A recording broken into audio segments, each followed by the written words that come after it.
Hey guys, dito ako ngayon sa sa Quiapo. Guys, sa paggawa ko ng cellphone sa LCD. Ito guys, mga mura lang dito ang paggawa. Paggawa ng LCD ng screen ng cellphone. Ano lang? 800 lang guys. 800 lang. Nandito ko pa sa sa Lakay cellphone repair na paggawa niyan guys.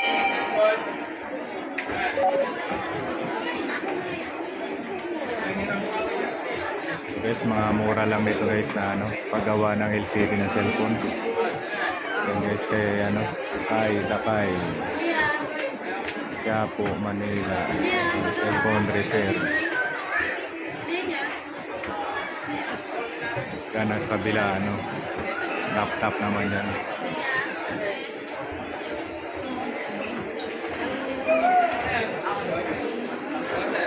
Hey guys, thank you for watching.